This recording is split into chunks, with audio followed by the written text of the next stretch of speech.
Live from Midtown Atlanta, this is CBS 46 News at 6. We continue to follow breaking news out of Gainesville, where 2 women were shot. One is believed to be in critical condition. We also know this, that police do have a person in custody. CBS 46's Vince Sims was the first on that scene. So Vince, what have you learned in just the past few minutes? Just checked in with police right now. They still don't have any updates on the condition of those 2 women that were shot, but I want to show you right here. You can see police are still on the scene. This is still a very active scene right here. Over this way, where the yellow tape is blocked off on this side, over to this side, that's where the shooting actually happened, just a few doors down at this apartment complex. What we've learned so far is the fact this happened just about 3 o'clock this afternoon. Police got the call of 2 women shot. Now, when they arrived, there was a large crowd of people they had to deal with as well. But some of those witnesses gave a description of a possible suspect. He was located just a few blocks from here by Hall County Sheriff's deputies, and he was taken into custody. We know the suspect likely jumped on a nearby roof and forced his way into a nearby church, all while trying to get away. Police won't say at this time if they have recovered the gun yet at this point, but they say they do have a large crime scene, and we've seen them searching several areas. They say they're looking for any and all evidence related to this shooting. That's the very latest. Reporting live in Gainesville, Vince Sims, CBS 46 News. People across the country and here in Atlanta are still talking about the latest information released today by the Ferguson, Missouri Police Department. This comes nearly 1 week after a police officer there shot 18-year-old Michael Brown. Here in Atlanta, protesters were out again today. Hands up, don't shoot. Hands up, don't shoot. Hands up, don't shoot. Well, today police actually released the name of the officer being investigated. It is Darren Wilson. But what has upset many people is the other information that was released today. Police say just before his death, Michael Brown was involved in a strong armed robbery at a convenience store. They say he stole cigars. Well, the police released pictures and video of that robbery showing a person that they say is Michael Brown. The person in the video appears to be wearing the same clothes as Brown was when he died. But late this afternoon, the police chief said that isn't why the officer stopped Brown. This robbery does not relate to the initial contact between the officer and Michael Brown. Did he know that he was a suspect in a case, or did he not know? No, he didn't. The police chief also said he released the video today because so many members of the media have asked for it. We do have live team coverage on how that story in Ferguson is affecting people right here in Metro Atlanta. In light of heavy police presence in Ferguson after the looting and rioting, many people are asking about the militarization of local law enforcement. A Georgia congressman says Main Street is no place for military weapons and armed vehicles. Representative Hank Johnson wants to limit what type of military surplus is handed over. CBS 46 investigative reporter Jennifer Emmert joins us now with a look at what kinds of equipment out there that our local police agencies have. So Jen, what'd you find out? Well, that's exactly right. Local law enforcement have picked up everything from small tools to armored vehicles to rifles. And Congressman Hank Johnson told me it was walking behind what he calls an intimidating MRAP vehicle that got him taking a closer look at this issue. Most chiefs of police in the Metro Atlanta area are very sensitive to the issue of militarization. Doraville police say they're careful how they use this mine-resistant vehicle. It has resulted in the safe, arrest of suspects without injury to our officers and the person involved. But Congressman Hank Johnson points to recent events in Ferguson. Police officers clad in riot gear, gas masks on. They're ready to go into a battle when in fact the only thing they were facing were a group of citizens. We found 36 Metro law enforcement agencies with surplus military equipment, including school police. Chamblee received 78 firearm magazine cartridges. Cobb County Police received 2 different types of armored vehicles. And College Park Police obtained 45 military rifles and pistols. I can't envision many occasions where a law enforcement officer would need to use a silencer. Proposed changes would stop the transfer of automatic weapons 50 caliber or greater and tactical vehicles. It would also keep flashbangs and silencers out of local law enforcement's hands, especially after Johnson claims some items went missing. You don't want military grade equipment to fall into the wrong hands.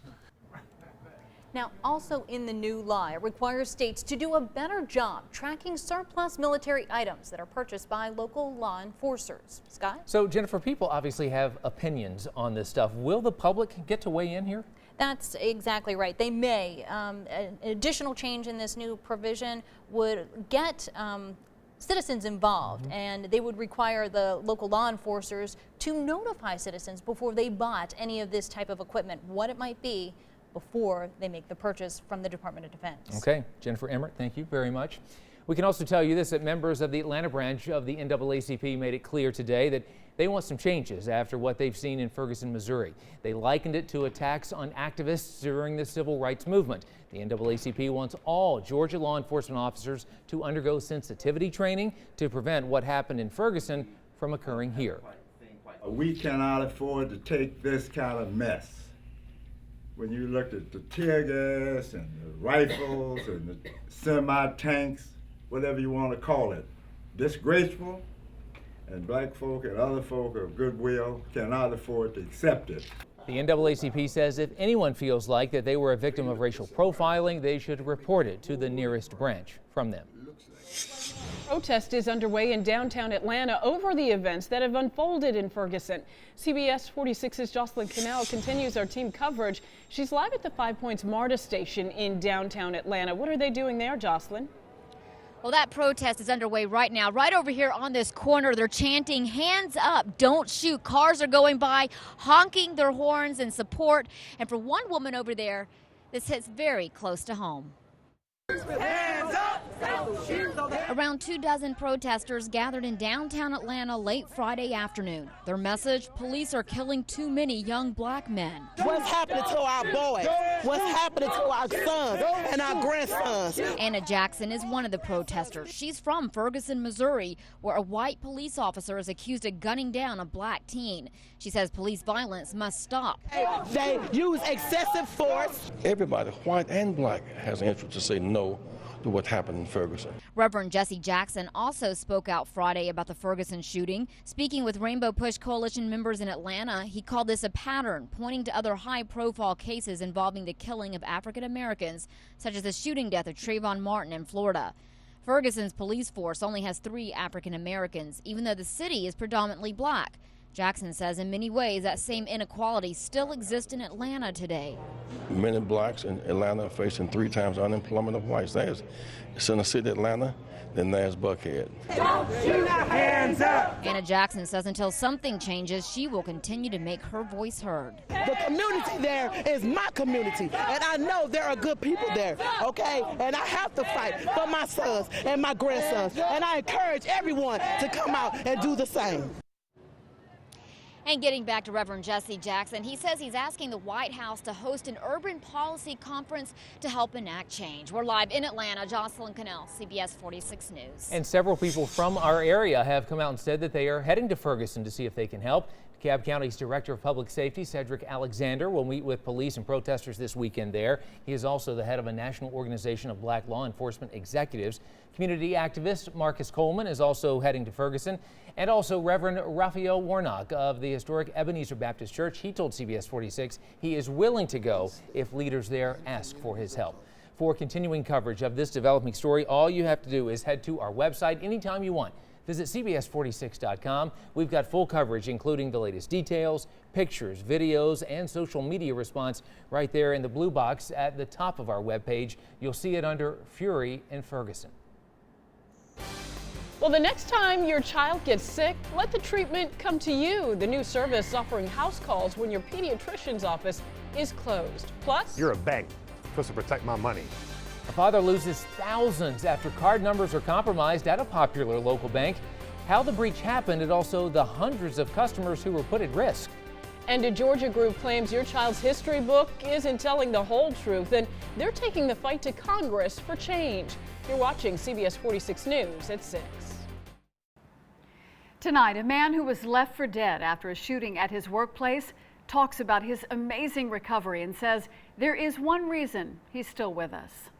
God is completely in every part of this. Getty Kramer shot Christopher Sparkman and 6 other people at a FedEx facility in Kennesaw back in April. Sparkman's injuries were the most severe. He has many treatments in the hospital. He was released from the hospital about a month ago, but he still has a long road to recovery. We go home and we spend the next 6 months at home, roughly, until December or January timeframe when I'm supposed to come back, and that's when they'll reconnect everything on the inside. Not eating right now, everything is all done through TPN and IV lines. So good to see him up and around. Sparkman and his wife returned to Wellstar Kennestone today to honor the nurses who had cared for him and help the couple celebrate their first wedding anniversary in, of all places, the intensive care unit. Here's a look back at what Chris Sparkman has been through the past few months. It started again April 29th when Getty Kramer opened fire on him at the FedEx warehouse facility in Kennesaw. A little more than a week later, on May 7th, he had a 6th surgery and he began his physical therapy. And things started looking up at that point. Then, after some ups and downs over the next couple of weeks, Sparkman had his 12th surgery on May 23rd. He has had a lot of surgeries.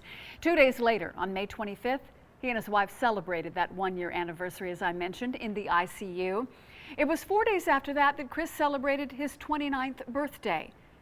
On the 3rd of July, Chris had his 21st surgery, and then 1 week later, Sparkman was released from the hospital and went home to applause from the staff. Yeah, it is great to see him recovering. We do continue to learn new details about the condition of a 3-year-old boy that shot himself in the face in his Northwest Atlanta apartment complex. That boy, as you might imagine, rushed to the hospital immediately in critical condition last night. CBS 46's Mike Paluska has been following this story since last night. So, Mike, you have been there at the hospital all day. First question has to be, how is this child doing right now? Well, Scott, the good news is that 3-year-old is doing well here at the hospital, and we're told that right now he has been stabilized and doing as well as he could be after he was shot himself in the face late last night. Let's show you some video of the scene last night at the apartment complex. Atlanta police say that the child was playing with that gun when it went off. He pulled the trigger and he shot himself in the face. He was alone in a bedroom of the apartment complex off of Martin Luther King Jr. Drive in Northwest Atlanta when this happened around 10 p.m. last night. And at this point, police have not released where that gun was in the room or who it belongs to. A witness we spoke to says she can't believe that a gun was not locked up and away from children. Oh my Jesus, I pray for their family. I just pray that the baby's okay because he's a good little boy. And I just pray that God bring him through this. And all day today, we have been waiting for Atlanta police to give us an update on the case about whether or not charges will be filed against the owner of that gun or negligence to the parents or guardians of the 3-year-old that continues to recover here in the hospital behind me. We are still waiting for that update. We're live here in Atlanta. Mike Paluska, CBS 46 News. We are learning new details about the condition of one victim of the Ebola outbreak. In a post shared on social media, Dr. Kent Brantley says he is recovering in, quote, every way. He's undergoing treatment at Emory University Hospital after getting infected in Africa. Nancy Wright-Bold also contracted the virus in Africa. She is also recovering at Emory as well. Republicans are calling for Congress to investigate what it calls revisionist history being taught to high school students. They are outraged over a new advanced placement course that they say focuses too heavily on negative aspects of our nation's past. CBS 46's Jeff Chirico is here to explain. Yeah, Scott, the Republican National Committee passed a resolution calling on Congress to investigate the agency that develops AP courses, the College Board. The controversy led the College Board to release rare sample exams to calm fears, but that hasn't stopped the controversy. From George Washington crossing the Delaware to Marines raising the flag at Iwo Jima, American history lessons are under assault, according to Tanya Diddy. All they want to do now is focus on the bad. The head of the state chapter of Concerned Women for America is calling on the College Board to revise its 2014 Advanced Placement U.S. History course. She says it focuses too heavily on the negative and ignores our many historical figures' achievements. Martin Luther King's not mentioned it's not covered in the framework. Rosa Parks is not covered in the framework. Diddy also spots a liberal slant. For example, a question about this photo of 19th century workers' living conditions asks, advocates for individuals such as those shown in the image would have most likely agreed with which of the following? The right answer, according to the College Board, is D, government should act to eliminate abuses. But Diddy says the answer should be B, capitalism will improve conditions. Are you not letting your political perspective perhaps influence what history told us. Absolutely not. When you if this isn't really about a political perspective, it's when you've got a country that was founded on individualism, founded on the essence of the family. All of a sudden there's this emergence that government has the answer for everything. Diddy has called on the state school board to ban the updated course, but failed. The state's AP program manager believes the class is balanced. I do not see where this 2014 iteration of the course description and the practice questions from the exams that are part of that course description show us any difference in the nature of that balance. Calls this all a misunderstanding. He says teachers created the course and the board asks people to review the entire course, and they say please judge the course in its entirety and not just assume a bias based on one or two examples. Tracy? A bank customer who was a victim of a so-called skimming crew isn't happy that it's taking so long to get his money back into his account. All of the victims used an ATM at a McDonough branch of SunTrust Bank 2 weeks ago. Henry County Police say at least 225 people used the machine between 7 a.m. and 10 p.m. on August 1st. Well, they hope someone recognizes the two men whose images were captured on a surveillance camera. SunTrust customer Madison Tucker was surprised his balance dropped to zero. He spoke exclusively with CBS46. You robbing my family? You're looking at my daughter and my wife and telling them, sorry, he can't feed you tonight. Well, Tucker was told it would take 5 days to restore the money and get it back into his account. Once the thieves had the customer's PINs, they went to other banks to withdraw money. SunTrust says the best way to protect yourself from the same thing is to check your account for unauthorized activity, and you need to check it often. Now, your CBS 46 forecast with Chief Meteorologist Markina Brown. Happy Friday, everybody. The CBS 46 planner has us covered in terms of temperatures and sky conditions, not only through tonight, but through the day tomorrow as well. So let's check it out. By 7 o'clock, we're looking at temperatures in the low 80s, lots of sunshine. 11 o'clock, mid to upper 70s, and we will keep it mainly clear. We start out the day tomorrow with lots of sunshine, and we finish with sunshine and highs in the low 90s. So we have a stationary front that is down to the south. That's where all the activity has really been over the last couple of days, the showers and storms. We are dealing with dry air, lots of sunshine and gradual warming with those temperatures because we're getting this air out of the north and west, and things have been nice, and that's the way it's going to stay. Eventually, though, that stationary front is going to lift back our way and increase our chances for showers and storms. But talking about some of the temperatures outside at Lake Lanier, we've got 87. We've got 88 for the folks at Lawrenceville. And in Marietta, good evening, you're at 85. So tonight we'll do 68 degrees for a low in the Atlanta metro area. Very comfy, right under a mainly clear sky. Should be really nice. Talking about tomorrow's highs, we're going up a little bit. 91 degrees is what we'll do. We're giving you more sunshine, and it is going to be one of those days where the humidity levels will kind of battle. So we're going to see the drier air and the more humid air fight. But eventually, as you know, the humidity will win out. You can see that here as we take a look at the 7-day forecast, because there's a gradual chance in increasing those showers and storms. So headed toward Monday and Tuesday, we've got highs in the upper 80s, lower 90s, and we're looking at a 30 to 40% chance of afternoon showers and storms here. Overnight lows will gradually warm up as well into the upper 60s and lower 70s. Taking a look at Monday and Tuesday and Wednesday, it's all about the upper 80s, lower 90s, and a chance for afternoon showers and storms just about each and every day. So enjoy this drier air for now, because next week we'll need that umbrella for sure. That's a look at the 7-day forecast. Tracy, back to you. Markina, thank you. The football players at Georgia State will be wearing a new piece of equipment when they take to the field, and it could be a game changer in the conversation about concussions. Today, police identified the officer who shot the unarmed Michael Brown to death, and they released a video purporting to show Brown robbing a store. We'll have the latest on the important developments from Ferguson, Missouri tonight on the CBS Evening News. Well, Tracy and I are parents. A lot of you are parents. We all know there is no convenient time for our kids to get sick. So one Georgia company created this next service with all of us in mind. CBS 46's Daniel Wilkerson joins us here in studio with a story that's positively Georgia. So Daniel, I hear that they are bringing house calls back. That is right. And Tracy and Scott, you probably recall this in the old days. You saw that a lot. And with parents with busy schedules now, this may be just what the doctor ordered. A new company called MedZed will send a registered nurse out to your home.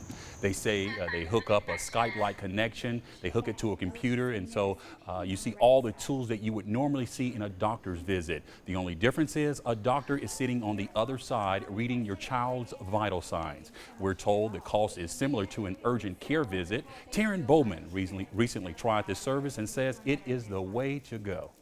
They set up a computer, they had state-of-the-art technology, and then the nurse took all the vitals, and all of a sudden, we were right in front of the doctor, and it felt like he was right at in our home. So right now, MedZed is available in 11 metro Atlanta areas. For a list, just head to our website, CBS46.com. Well, new developments at a high school in Gainesville where there's a First Amendment debate over religion, whether Pray for Chastity event, another one, happened today, but the American Humanist Association, they're calling for separation of church and state. They say they had proof that coaches at the school routinely led team prayers and used Bible verses. Well, when the Georgia State football team scrimmages tomorrow, they'll be wearing a new piece of equipment specifically made to help lessen hard blows that could cause concussions. Guardian caps are proven to reduce the impact of hits by up to 33%. Now, those caps are soft shell helmet covers that were developed right here in Atlanta. Well, it was a big day at Kennesaw State University today. It was move-in day for student athletes, and there's a whole new team that needs to settle in this year. The football team. Recruits and their parents came from across Georgia, and head coach Brian Bohannon, along with his coaching staff, they were there to greet the inaugural team. In many days of making history, this is probably the biggest day for the Kennesaw State football program. You know, the first football team is moving in today, and it's an unbelievable time, it's an exciting time, but it's a part of history. Well, after moving in, team members finished up their physicals and had their first team meeting. Classes, by the way, start on Monday, and they will have their first official practice on Tuesday. Before we leave you tonight, we want to give you one last look here. We have some live pictures, some aerials to show you here from Ferguson, Missouri, and some more crowds are gathering there. We certainly hope that if there is any unrest, it is civil unrest in that city tonight. This is, of course, a story that we'll be following for you throughout the evening. We'll have the latest coming up for you at 11 o'clock. In the meantime, the CBS Evening News with Scott Pelley will have more from Ferguson, Missouri. That'll do it for us. Again, we'll see you back here tonight at 11.